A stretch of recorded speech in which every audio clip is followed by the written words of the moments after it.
ஒரு கொலைகாரன் எந்த தடயமும் இல்லாமல் ஒரு உயிரை எடுக்க முடியுமா? முடியும் என்று நினைத்தான் ஒருவன். ஆயுதமில்லை, இரத்தமில்லை, விஷம் கூட அவன் கைகளால் கொடுக்கப்படவில்லை. பார்ப்பதற்கு அது ஒரு சாதாரண இயற்கை மரணம் போலத்தான் இருந்தது. காவல்துறையே இது ஒரு விபத்து என்று வழக்கை மூட நினைத்த நேரம். ஆனால் அந்த கொலையாளி செய்த ஒரு சிறிய தவறு இந்திய தடயவியல் வரலாற்றையே அதிர வைத்தது. இயற்கை மரணம் என்று நம்பப்பட்ட ஒன்றை அறிவியல் எப்படி ஒரு கொடூரமான கொலையாக நிரூபித்தது என்பதை நீங்கள் நம்பவே மாட்டீர்கள். இது ரகசியங்களின் நேரம். Crime cafe. மறைந்திருக்கும் உண்மைகளை தெரிந்து கொள்ள சப்ஸ்கிரைப் செய்யுங்கள். உங்களின் சூடான காஃபியை எடுத்துக்கொள்ளுங்கள். நாம் நேரடியாக இந்த மர்ம கதைக்குள் செல்வோம். கேரள மாநிலம் கொல்லம் மாவட்டத்தில் உள்ள அஞ்சல் என்ற ஒரு அழகான அமைதியான கிராமம். மே மாதம் 7ஆம் தேதி 2020ஆம் ஆண்டு உத்ரா என்ற 25 வயதான ஒரு இளம்பெண் தனது பெற்றோரின் வீட்டில் ஆழ்ந்த உறக்கத்தில் இருந்தாள். காலை நேரமாகியும் அவள் அறையை விட்டு வெளியே வராததால் அவளது தாய் அவளை எழுப்ப அறைக்குள் சென்றார். அங்கு உத்ரா எந்த அசைவுமின்றி சுயநினைவின்றி படுக்கையில் கிடப்பதைக் கண்டு தாய் பதறிப்போனார். உடனடியாக அக்கம் பக்கத்தினர் உதவியுடன் அவளை அருகிலுள்ள மருத்துவமனைக்கு தூக்கிச் சென்றனர். ஆனால் அவள் ஏற்கனவே பல மணி நேரங்களுக்கு முன்பே இறந்து விட்டதாக மருத்துவர்கள் பரிசோதித்து அறிவித்தனர். அவளது இடது கையில் 2 சிறிய இரத்தப் புள்ளிகள் இருந்தன. அது ஒரு கொடிய ராஜநாகம் தீண்டியதற்கான தடம் என்பதை மருத்துவர்கள் உறுதி செய்தனர். உத்ராவின் மரணம் ஒரு எதிர்பாராத துயரமான விபத்தாகவே ஊர் மக்கள் அனைவருக்கும் தெரிந்தது. அவளது கணவன் சூரஜ் மனைவியின் உயிரற்ற உடலை பார்த்து கதறி அழுதான். அவனை சமாதானம் செய்ய முடியாமல் உறவினர்கள் தவித்தனர். ஊர் மக்கள் அனைவரும் அவனுக்கு ஆழ்ந்த இரங்கலையும் ஆறுதலையும் கூறினர். நமது நாட்டை பொறுத்தவரை ஒவ்வொரு வருடமும் பல ஆயிரக்கணக்கான மக்கள் விஷப்பாம்புகள் கடித்து இறக்கிறார்கள் என்பது ஒரு கசப்பான உண்மை.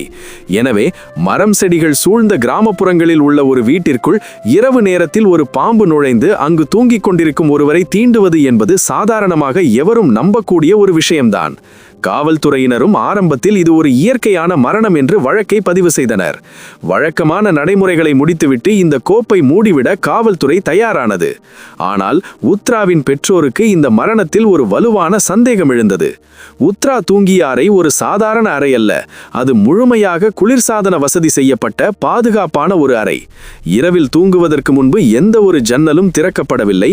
கதவுகளும் இறுக்கமாக மூடியே இருந்தன. தரைப்பகுதியில் எந்த விரிசலோ ஓட்டைகளோ இல்லை. அப்படி இருக்கும்போது சுமார் 5 அடி நீளமுள்ள ஒரு பெரிய ராஜநாகம் எப்படி அந்த மூடிய அறைக்குள் ரகசியமாக வந்தது? அது மட்டுமல்ல, உத்ராவிற்கு நடக்கும் முதல் விபத்து இதுவல்ல. இந்த சம்பவத்திற்கு சரியாக சில வாரங்களுக்கு முன்புதான் சூரஜின் வீட்டில் வைத்து உத்ராவை ஒரு கொடிய கண்ணாடி விரியன் பாம்பு கடித்தது. அந்த கொடூரமான தாக்குதலில் இருந்து அவள் பல நாட்கள் தீவிர சிகிச்சை பெற்று அதிர்ஷ்டவசமாக உயிர் பிழைத்தாள். அந்த களைப்பிலிருந்து ஓய்வு பெறுவதற்காகவே அவள் தனது பெற்றோர் வீட்டிற்கு வந்திருந்தாள். ஒரு வருடத்திற்குள், அதுவும் வெறும் 3 மாத இடைவெளிக்குள் 2 முறை கொடிய விஷப்பாம்புகள் ஒரு பெண்ணையே குறிவைத்து தீண்டுவது என்பது இயற்கையின் விபத்தா அல்லது மனிதன் செய்த திட்டமிட்ட சதியா? உத்ராவின் தந்தை உடனடியாக காவல் நிலையத்தில் ஒரு அதிகாரப்பூர்வ புகார் அளித்தார். தனது அருமை மகளின் மரணத்தில் அவளது கணவன் சூரஜ் மீது தங்களுக்கு சந்தேகம் இருப்பதாக அவர் கண்ணீருடன் தெரிவித்தார். ஏனென்றால் திருமணமான நாள் முதலே சூரஜ் தொடர்ந்து வரதட்சணை கேட்டு உத்ராவை பல வழிகளில் மனதளவில் கொடுமைப்படுத்தி வந்தான். இப்போது உத்ரா இறந்துவிட்டால் அவளது குடும்பத்தின் நகைகள், பணம் மற்றும் சொத்துக்கள் அனைத்தும் சட்டப்படி அவனுக்கே சொந்தமாகிவிடும். இந்த பரபரப்பான புகாரை அடுத்து காவல்துறை மீண்டும் தங்களது விசாரணையை தீவிரமாக தொடங்கியது. ஆனால் இப்போது காவல் அதிகாரிகளுக்கு முன் ஒரு மிகப்பெரிய சட்ட சிக்கல் காத்திருந்தது. உலகிலேயே மிகவும் கடினமான ஒரு கொலை வழக்கு இதுவாகத்தான் இருக்கும். ஏனென்றால் இந்த கொலையில் பயன்படுத்தப்பட்ட ஆயுதம் ஒரு துப்பாக்கியோ, கத்தியோ அல்லது விஷ பாட்டிலோ அல்ல. அது ஒரு உயிருள்ள காட்டு விலங்கு. ஒரு பாம்பு கடித்தால் அதை எப்படி ஒரு மனிதன் செய்த கொலை என்று நீதிமன்றத்தில் அறிவியல் பூர்வமாக நிரூபிக்க முடியும்? அந்த மூடிய அறைக்குள் எந்த சிசிடிவி கேமராக்களும் இல்லை. அந்த கொடிய பாம்பின் மீது சூரஜின் கைரேகைகள் நிச்சயம் இருக்கப் போவதில்லை. இரத்தக்கரைகள் இல்லை. இதை எப்படி நிரூபிப்பது? இந்த ஒரு நெருக்கடியான கட்டத்தில்தான் கேரள காவல்துறை இந்திய குற்றவியல் வரலாற்றிலேயே எவரும் செய்யாத ஒரு புதுமையான விஷயத்தை செய்ய முடிவு செய்தது. தங்களுக்கு முன்னால் உள்ள இந்த கண்ணுக்கு தெரியாத முடிச்சை அவிழ்க்க அவர்கள் அதிநவீன தடயவியல் நிபுணர்கள் மற்றும் ஊர்வன விலங்கியல் மருத்துவர்களை தங்களின் விசாரணை குழுவில் இணைத்தனர். அந்த நிபுணர்கள் களத்தில் இறங்கிய பிறகுதான் இயற்கை மரணம் என்று மூடப்பட இருந்த அந்த வழக்கு ஒரு கொடூரமான மாஸ்டர் பிளான் கொலையாக மாறத் தொடங்கியது. காவல்துறை அதிகாரிகள் முதலில் உத்ராவின் அறையை முழுமையாக சோதனையிட்டனர். அந்த அறைக்குள் ஒரு பெரிய பாம்பு வெளியே இருந்து நுழைவதற்கான எந்த ஒரு சிறிய வழியும் இல்லை என்பது உறுதியானது. பின்னர் அவர்கள் சூரஜின் கடந்த கால தொலைபேசி அழைப்புகளை ஆராயத் தொடங்கினர். அவனது ஸ்மார்ட் போனை கைப்பற்றி சைபர் கிரைம் நிபுணர்களிடம் ஒப்படைத்தனர். அவனது இணைய தேடல்கள் அனைத்தையும் தடயவியல் நிபுணர்கள் வெளியே கொண்டு வந்தனர். கடந்த பல மாதங்களாக அவன் இணையத்தில் கொடிய விஷப்பாம்புகளை பற்றிய வீடியோக்களை மட்டுமே தொடர்ந்து பார்த்து வந்திருக்கிறான் என்பது அதிர்ச்சி அளிக்கும் முதல் தடயமாக அமைந்தது. பாம்புகளை எப்படி கையாளுவது, பாம்பு கடித்தால் உடம்பில் என்ன நடக்கும், எந்த பாம்பின் விஷம் மிகவும் கொடியது போன்ற விஷயங்களை அவன் தேடி படித்திருந்தான். அதோடு பாம்புகளை பிடிக்கும் தொழிலாளியான சுரேஷ் என்பவருடன் சூரஜ் பலமுறை தொலைபேசியில் பேசியதும் உறுதி செய்யப்பட்டது. காவல்துறையினர் உடனடியாக சுரேஷை பிடித்து தீவிர விசாரணை செய்தபோது பல திடுக்கிடும் உண்மைகள் வெளிவந்தன. 10,000 ரூபாய் கொடுத்து ஒரு ராஜநாகத்தை சூரஜ் தன்னிடமிருந்து வாங்கியதை சுரேஷ் ஒப்புக்கொண்டார். ஒரு பிளாஸ்டிக் பாட்டிலில் அடைத்து அந்த பாம்பை அவன் ரகசியமாக வாங்கிச் சென்றிருக்கிறான். உத்ராவுக்கு முதல் முறை நேர்ந்த விபத்தும் ஒரு சதிதான் என்பது இப்போது அம்பலமானது. ஏனென்றால் முதல் முறை அவளை கடித்த அந்த கண்ணாடி விரியன் பாம்பையும் அவனிடமிருந்துதான் சூரஜ் வாங்கியிருந்தான். கொலைக்கான நோக்கம் மற்றும் கொலையாளி யார் என்பது காவல்துறைக்கு தெளிவாக தெரிந்துவிட்டது. ஆனால் இதை நீதிமன்றத்தில் சந்தேகத்திற்கு இடமின்றி அறிவியல் பூர்வமாக நிரூபிப்பது எப்படி? உத்ரா தூங்கிக் கொண்டிருக்கும் போது தற்செயலாக பாம்பு கடித்தது என்று அவன் வாதாடினால் சூரஜ் தான் அந்த பாம்பை உத்ராவின் மீது வீசினான் என்பதற்கு என்ன ஆதாரம்? எந்த ஒரு கொலை ஆயுதமும் இல்லாத இந்த வழக்கில் சூரஜை தண்டிப்பது மிக கடினம் என்று பலரும் நினைத்தனர். இங்குதான் கேரள காவல்துறையும் இந்திய தடயவியல் நிபுணர்களும் தங்களின் அறிவாற்றலை உலகிற்கு வெளிப்படுத்தினர். ஒரு சாதாரண பாம்பு இயற்கையாக கடிக்கும் போது ஏற்படும் காயத்திற்கும் மனிதனால் திட்டமிட்டு கடிக்க வைக்கப்பட்ட பாம்பு கடிக்கும் ஏற்படும் காயத்திற்கும் மிகப்பெரிய வித்தியாசம் உள்ளது என்பதை அவர்கள் கண்டுபிடித்தனர். பொதுவாக ஒரு ராஜநாகம் இயற்கையாக ஒரு மனிதனை கடிக்கும் போது அதன் 2 பற்களுக்கு இடையிலான இடைவெளி சுமார் 1 முதல் 1.5 சென்டிமீட்டர் வரை மட்டுமே இருக்கும். ஆனால் உத்ராவின் கையில் இருந்த 2 இரத்த புள்ளிகளுக்கு இடையிலான இடைவெளி 2.8 சென்டிமீட்டராக இருந்தது. அதாவது சூரஜ் அந்த பாம்பின் தலையை தனது கைகளால் பலமாக பிடித்து உத்ராவின் தோலில் அழுத்தி கடிக்க வைத்திருக்கிறான். அப்படி அழுத்தும் போது மட்டுமே பாம்பின் மேல் தாடை விரிவடைந்து பற்களின் இடைவெளி இவ்வளவு பெரிதாக மாறும் என்ற உண்மையை விலங்கியல் மருத்துவர்கள் நிரூபித்தனர். இரண்டாவதாக, அந்த அறையின் வெப்பநிலை ஒரு மிக முக்கிய சாட்சியாக மாறியது. உத்ரா தூங்கிய அறையில் குளிர்சாதன பெட்டி 15 டிகிரி செல்சியஸில் வைக்கப்பட்டிருந்தது. ராஜநாகம் போன்ற ஊர்வன விலங்குகள் குளிர் இரத்த பிராணிகள். இவ்வளவு கடுமையான குளிரில் அவற்றால் சுறுசுறுப்பாக இயங்க முடியாது. தரைப்பகுதியில் விடப்பட்ட ஒரு பாம்பு அந்த குளிரில் படுக்கையில் ஏறி ஆழ்ந்த உறக்கத்தில் இருக்கும் ஒருவரை எந்த தூண்டுதலும் இல்லாமல் 2 முறை தொடர்ந்து கடிப்பது என்பது உயிரியல் ரீதியாக சாத்தியமற்றது என்பதை விலங்கியல் நிபுணர்கள் உறுதி செய்தனர். அது மட்டுமில்லாமல் இயற்கையான பாம்பு கடிக்கும் போது செலுத்தப்படும் விஷத்தை விட பல மடங்கு அதிகமான விஷம் உத்ராவின் உடலில் செலுத்தப்பட்டிருந்தது. கொடிய வலியை ஏற்படுத்தும் ராஜநாகம் கடித்தும் வலி தாங்காமல் உத்ரா விழித்து கொள்ளக்கூடாது என்பதற்காக அவளுக்கு தூக்க மாத்திரைகளை உணவில் கலந்து சூரஜ் கொடுத்திருந்தான் என்பதும் தடயவியல் பிரேத பரிசோதனையில் உறுதியானது. இந்த அறிவியல் பூர்வமான ஆதாரங்கள் அனைத்தும் சூரஜை சுற்றி கயிற்றை இருக்கின. இதை மேலும் உறுதிப்படுத்த காவல்துறையினர் நீதிமன்ற அனுமதி பெற்று ஒரு நேரடி பரிசோதனையை செய்து காட்ட முடிவு செய்தனர். ஒரு உயிருள்ள ராஜநாகத்தை கொண்டு வந்து உத்ரா எப்படி படுக்கையில் படுத்திருந்தாளோ அதே போன்ற ஒரு செயற்கை பொம்மையை உருவாக்கி அதில் கோழி இறைச்சியை கட்டி வைத்து சோதனை செய்தனர். பாம்பை இயற்கையாக கடிக்கவிட்ட போது பற்களின் இடைவெளி மிக சிறியதாகவே இருந்தது. ஆனால் அந்த பாம்பின் தலையை பிடித்து இறைச்சியின் மீது பலமாக அழுத்தும் போது உத்ராவின் உடலில் இருந்த அதே அளவு இடைவெளியோடு பற்கள் பதிந்தன. தடயங்கள் எதுவும் இல்லை என்று நினைத்த கொலையாளிக்கு அறிவியல் சம்மட்டி அடி கொடுத்தது. அந்த கொடூரமான இரவில் உண்மையில் என்ன நடந்தது என்பதை காவல்துறையின் கடுமையான விசாரணைக்கு பிறகு சூரஜ் இறுதியில் முழுமையாக ஒப்புக்கொண்டான். இதுதான் இந்த வழக்கின் மிகவும் அதிர்ச்சியூட்டும் மற்றும் மனதை உலுக்கும் திருப்புமுனையாகும். காவல்துறையின் விசாரணையில் பல திடுக்கிடும் உண்மைகள் வெளிவந்தன. சூரஜ் இணையதளங்களில் வீடியோக்களை பார்த்து பாம்புகளை எப்படி பிடிப்பது என்று பயிற்சி எடுத்தது மட்டுமல்லாமல் அதை எப்படி கையாளுவது என்பதற்காக சில பாம்புகளை பிடித்து ரகசியமாக தனது வீட்டிலேயே வளர்த்தும் வந்துள்ளான். உத்ராவை கடித்த அந்த ராஜநாகத்தை வாங்குவதற்கு முன்பாகவே பல முறை இணையத்தில் பாம்பு கடித்தால் தப்ப முடியுமா, எந்த பாம்பின் விஷம் விரைவாக மனிதனை கொல்லும் என்று பல மாதங்களாக தேடி படித்து ஒரு முழுமையான திட்டத்தை வகுத்துள்ளான். கொலைக்கு பயன்படுத்திய அந்த ராஜநாகத்தை சுரேஷிடமிருந்து வாங்கிய பிறகு அதை ஒரு பிளாஸ்டிக் பாட்டிலில் அடைத்து தனது பைக்குள் வைத்து யாருக்கும் தெரியாமல் உத்ராவின் வீட்டிற்கு கொண்டு வந்துள்ளான்.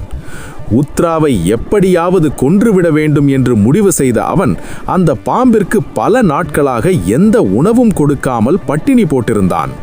ஒரு பாம்பு பசியோடு இருக்கும்போதுதான் அது மிகவும் மூர்க்கமாக தாக்கும் என்பதை அவன் நன்றாக தெரிந்து வைத்திருந்தான். மே மாதம் 6ஆம் தேதி நள்ளிரவு உத்ரா ஆழ்ந்த தூக்கத்தில் இருந்தபோது பாட்டிலில் அடைத்து வைத்திருந்த அந்த கொடிய பாம்பை கட்டிலில் அவளுக்கு அருகில் திறந்து விட்டான். ஆனால் அந்த பாம்பு அவளை கடிக்காமல் தரையில் ஊர்ந்து செல்ல முயன்றது. இதனால் ஆத்திரமடைந்த சூரஜ் பாம்பின் தலையை தனது கைகளால் பலமாக பிடித்து உத்ராவின் இடது கையில் 2 முறை அழுத்தி கடிக்க வைத்தான். அதன் பிறகு அவன் செய்த காரியம்தான் ஒட்டுமொத்த மனித குலத்தையே உறைய வைக்கும் கொடூரமாகும். ராஜநாகத்தின் கொடிய விஷம் உத்ராவின் நரம்புகளில் கலக்கத் தொடங்கியது. அவள் வலியால் துடித்த போதும், மூச்சுவிட முடியாமல் அவளது உயிர் ஊசலாடிய போதும் எந்த சத்தமும் வெளியே வராதபடி அவன் பார்த்து கொண்டான். அவளை காப்பாற்ற எந்த ஒரு சிறிய முயற்சியும் அவன் செய்யவில்லை. மாறாக அந்த குளிர்ந்த அறைக்குள்ளேயே விடியற்காலை வரை அமைதியாக உட்கார்ந்து தான் திருமணம் செய்து கொண்ட மனைவி துடிதுடித்து இறப்பதை அவன் நேரில் ஒரு சினிமா பார்ப்பது போல ரசித்து பார்த்து கொண்டிருந்தான். விடிந்த பிறகு காலை வழக்கம் போல எழுந்து எதுவும் தெரியாத ஒரு அப்பாவி போல தனது அன்றாட வேலைகளை செய்ய தொடங்கினான். இந்த வழக்கு இந்திய நீதித்துறையில் ஒரு மிகப்பெரிய சரித்திரமாக மாறியது.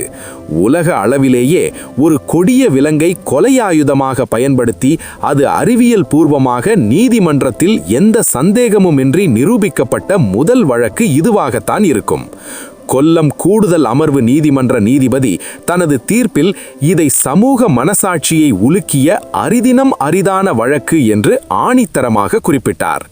உத்ராவின் குடும்ப சொத்துக்களையும் நகைகளையும் அபகரிக்க வேண்டும் என்ற பண ஆசைக்காகவும் வேறொரு பெண்ணை திருமணம் செய்து கொள்ளும் ஆசையிலுமே அவன் பல மாதங்களாக திட்டமிட்டு இந்த கொடூரத்தை அரங்கேற்றினான் என்பது சந்தேகத்திற்கு இடமின்றி நிரூபிக்கப்பட்டது. நீதிமன்றம் சூரஜுக்கு இரட்டை ஆயுள் தண்டனையும் 10 ஆண்டுகள் கடுங்காவல் தண்டனையும் மேலும் 5 லட்சம் ரூபாய் அபராதமும் விதித்து வரலாற்று சிறப்புமிக்க தீர்ப்பை வழங்கியது. அவன் தனது வாழ்நாளின் இறுதி மூச்சு வரை சிறை கம்பிகளுக்கு பின்னால் மட்டுமே கழிக்க வேண்டும் என்று நீதிமன்றம் உத்தரவிட்டது. தடயங்களே இல்லாத ஒரு சரியான கொலையை வெற்றிகரமாக செய்துவிட்டோம் என்ற ஆணவத்தில் இருந்த ஒரு கொலையாளியை அறிவியலும் மருத்துவமும் சேர்ந்து எப்படி வீழ்த்தியது என்பதற்கு இதுவே ஒரு மிகப்பெரிய உதாரணம். இந்த வழக்கில் நாம் கவனிக்க வேண்டிய மிகவும் அதிர்ச்சியான விஷயம் என்னவென்றால், ஒரு மனிதனின் மூளை எந்த அளவுக்கு கொடூரமாக சிந்திக்க முடியும் என்பதுதான். சூரஜ் எந்த ஒரு கூலிப்படையையும் நாடவில்லை, துப்பாக்கியையோ கத்தியையோ வாங்கவில்லை. மாறாக இயற்கையை, ஒரு வாயில்லா ஜீவனை தனது கொலை கருவியாக மாற்ற நினைத்தான். இயற்கை எந்த தடயத்தையும் விட்டுச் செல்லாது, யாராலும் தன்னை கண்டுபிடிக்க முடியாது என்ற அவனது அதீத நம்பிக்கையே அவனுக்கு காலனாக மாறியது. அவன் தனது ஸ்மார்ட் போனில் கூகுள் தேடுபொறியை பயன்படுத்தி எப்படி தப்பிப்பது என்று பல மாதங்களாக ஆராய்ச்சி செய்தான். ஆனால் அந்த இணைய தேடல் வரலாறே அவனுக்கு எதிராக முதல் சாட்சியாக மாறும் என்று அவன் கனவில் கூட நினைத்து பார்க்கவில்லை. அறிவியலும் இயற்கையும் சேர்ந்தே அவனது கொடூர முகத்தை தோலுரித்து காட்டின. ஒரு கணவன் தன்னை முழுமையாக நம்பி தன் அருகிலேயே உறங்கும் ஒரு மனைவியை எவ்வளவு கொடூரமாக திட்டமிட்டு கொல்ல முடியும் என்பதை நினைக்கும் போதே ரத்தம் உறைகிறது. திருமணம் என்ற புனிதமான உறவின் மீது உள்ள நம்பிக்கையையே இந்த சம்பவம் முழுமையாக கேள்விக்குறியாக்கியது. உத்ராவின் பெற்றோர் தங்கள் மகளை ஒரு பாதுகாப்பான கரங்களில் ஒப்படைக்கிறோம் என்று நம்பி வரதட்சணையாக பல லட்சங்களையும் நகைகளையும் கொடுத்தனர். ஆனால் அந்த பண ஆசை ஒரு மனிதனை மிருகத்தை விட கீழ்த்தரமாக மாற்றியது. பாம்பு என்ற ஒரு கொடிய உயிரினத்தை ஒரு பிளாஸ்டிக் பாட்டிலில் அடைத்து அதை பல நாட்கள் பட்டினி போட்டு பின்னர் அதை ஒரு ஆயுதமாக பயன்படுத்துவது என்பது சாதாரண ஒரு குற்றவாளியின் செயல் அல்ல. அது ஒரு சைக்கோபாத் மனநிலை கொண்ட ஒருவனால் மட்டுமே செய்ய முடியும். இந்த ஒரு வழக்கு இந்திய குற்றவியல் விசாரணை முறையையே முற்றிலும் அடுத்த கட்டத்திற்கு கொண்டு சென்றது. தடயவியல் துறையின் மகத்தான சாதனையால் குற்றவாளிகள் எந்த ரூபத்தில் வந்தாலும், எவ்வளவு புத்திசாலித்தனமாக செயல்பட்டாலும் சட்டம் அவர்களை எந்தபோதும் தப்பவிடாது என்ற ஆணித்தரமான உண்மையை இந்த உலகம் உணர்ந்து கொண்டது. எந்த ஒரு குற்றமும் 100% கச்சிதமாக செய்யப்பட முடியாது. குற்றவாளி கட்டாயம் ஏதோ ஒரு சிறிய தடயத்தை விட்டுச் செல்வான் என்பதற்கு சூரஜ் ஒரு வாழும் உதாரணம். அவனது இந்த மாஸ்டர் பிளான் ஒரு சில தடயவியல் அறிஞர்களின் கூர்மையான பார்வையால் சுக்குநூறாக உடைக்கப்பட்டது. ஒருவேளை உத்ராவின் பெற்றோர் அந்த நேரத்தில் காவல்துறையிடம் தங்களது வலுவான சந்தேகத்தை பதிவு செய்யாமல் இருந்திருந்தால் உத்ராவின் மரணம் வெறும் விபத்து என்று வரலாற்றில் பதிவு செய்யப்பட்டிருக்கும். அல்லது தடயவியல் நிபுணர்கள் அந்த பாம்பின் பற்களின் இடைவெளியை கவனிக்காமல் விட்டிருந்தால் சூரஜ் இன்று எந்த குற்ற உணர்ச்சியும் இல்லாமல் அந்த பல லட்சம் ரூபாய் சொத்துக்களுடன் சுதந்திரமாக வாழ்ந்து கொண்டிருப்பான் அல்லவா? இதை நினைக்கும் போது உங்களுக்கு என்ன தோன்றுகிறது? ஒரு மனித உயிர் இவ்வளவு மலிவானதா? சூரஜுக்கு வழங்கப்பட்ட இந்த இரட்டை ஆயுள் தண்டனை போதுமானதா, அல்லது இதைவிட கடுமையான தண்டனை அவனுக்கு வழங்கப்பட்டிருக்க வேண்டுமா? உங்களின் கருத்துக்களை கட்டாயம் கீழே கமெண்டில் சொல்லுங்கள். நீங்கள் செய்யும் ஒவ்வொரு கமெண்ட்டும் இந்த விழிப்புணர்வை இன்னும் பலருக்கு கொண்டு சேர்க்கும். எந்த ஒரு குற்றவாளியும் தப்ப முடியாது. உண்மைகள் என்றாவது ஒரு நாள் வெளிவந்தே தீரும். இது போன்ற மறைக்கப்பட்ட நெஞ்சை பதற வைக்கும் பல மர்மமான குற்ற பின்னணிகளையும் உண்மை சம்பவங்களையும் தொடர்ந்து தெரிந்து கொள்ள நமது ரகசியங்களின் நேரம் கிரைம் கஃபே சேனலை இப்போதே சப்ஸ்கிரைப் செய்யுங்கள். இந்த வீடியோ உங்களுக்கு பிடித்திருந்தால் லைக் பட்டனை அழுத்தி உங்கள் நண்பர்கள் மற்றும் உறவினர்களுக்கும் ஷேர் செய்யுங்கள். மீண்டும் ஒரு சில்லிடும் மர்மத்துடனும் சூடான காப்பியுடனும் உங்களை அடுத்த வீடியோவில் சந்திக்கிறேன். மர்மங்கள் தொடரும்.